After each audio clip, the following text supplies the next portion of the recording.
जय श्री राम जी की। आज के वीडियो में आपको मिलेगा हर प्रकार के कष्टों से छुटकारा पाने का तरीका। बिल्कुल सही आप सुन रहे हैं। आपके जीवन में होंगे चमत्कारिक परिवर्तन। बस आप वीडियो में जब पूरा बने रहेंगे, अपने जीवन को बदलने के लिए आप 10 मिनट का धैर्य नहीं रख सकते, तो फिर आराम से अभी और अभी आप चाह सकते हैं। लेकिन अपने आप को बदलना है तो ये रुकना पड़ेगा। बड़े ही सौभाग्य से यह आपके सामने आई है। यूं साधारण नहीं आई ये वीडियो आपके सामने, आपके जीवन में बदलाव लाने के लिए आई है। अब आप कितना तैयार हैं अपने आप को बदलने के लिए? सबसे बड़ी बात है कि आप तैयार कितने हैं। आप क्या चाहते हैं अपने जीवन में, कौन सा बदलाव? इसे भगवान श्री राम जी इसका तरीका खुद अपने मुंह से मैया सबरी से बता रहे हैं। लेकिन इस सब चीजों को जानने से पहले हम सभी को विश्वास करना है प्रभु श्री राम पर, माँ जानकी पर। जब हम विश्वास कर लेते हैं तो सब कुछ हमारे लिए सरल हो जाता है। हमें विश्वास ही नहीं है, हम यूं मुंह से राम राम करते रहते हैं, हमारे मन में कुछ और चलता रहता है। इसीलिए हम भगवान श्री राम की कृपा से नहीं जुड़ पाते हैं, उनकी कृपा हमको प्राप्त नहीं हो पाती है, हम मन से तैयार ही नहीं होते हैं। जब हमें उन पर विश्वास हो जाता है, बात विश्वास की है, बिना विश्वास के तो कुछ हो ही नहीं सकता है। विश्वास हो जाए तो जहर अमृत बन जाता है, नहीं विश्वास है तो अमृत भी जहर बन जाता है। तो आप पूर्ण विश्वस्त हो जाइए प्रभु श्री राम और माँ जानकी के प्रति।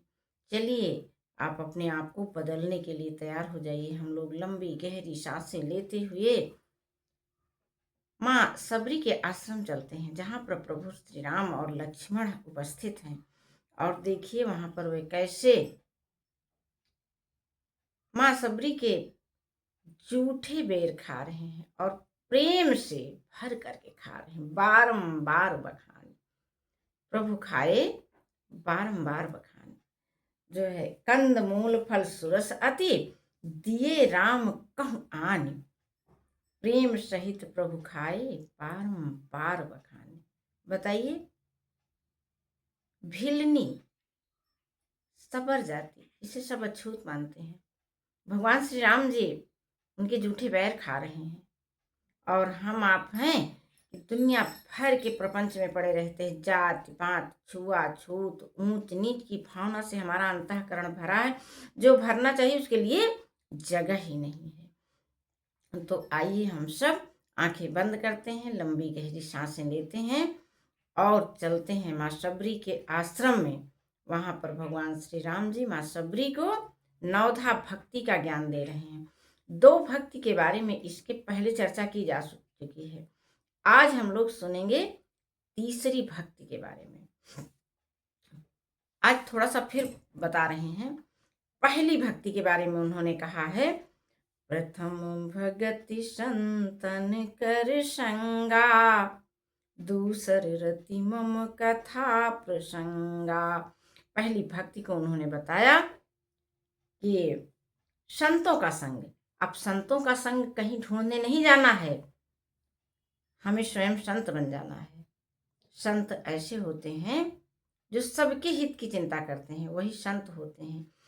जिनका मन हृदय श्री राम के प्रेम से भरा होता है, वही संत होते हैं। तो इतना तो करना ही होगा ना हम सबको अपने जीवन में बदलाव लाने के लिए। दूसरे रति मम कथा प्रसंगा। दूसरी भक्ति क्या है? मम रति कथा प्रसंगा। भगवान श्री राम जी कह रहे हैं कि श्री रामचरितमानस की कथा में आपको रुचि हो, आप बार बार इसको सुनना चाहें।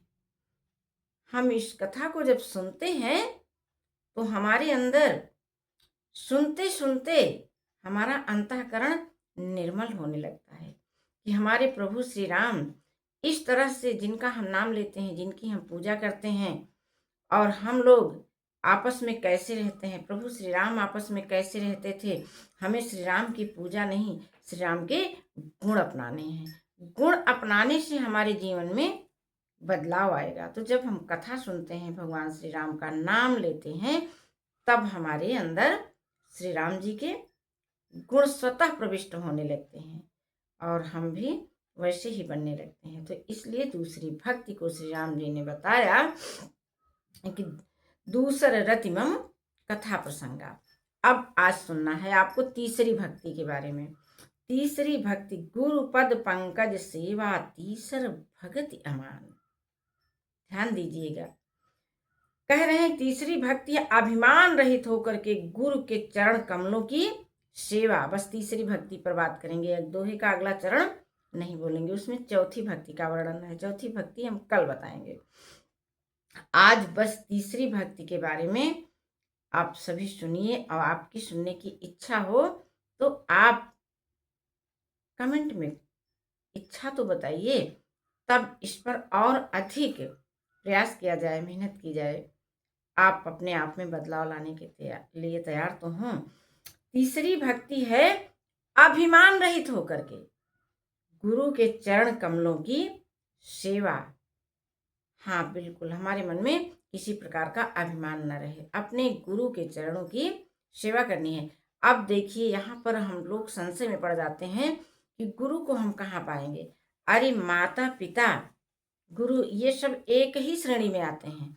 हमारे माता पिता भी हमारे गुरु के समान ही होते हैं। गुरु का अर्थ ही हुआ कि जो हमें सन्मार्ग पर ले जाए। तो हमारे माता पिता और हमारे परिवार के सारे श्रेष्ठ जन हमको सन्मार्ग पर लेके चलने का प्रयास सदैव कर रहे हैं।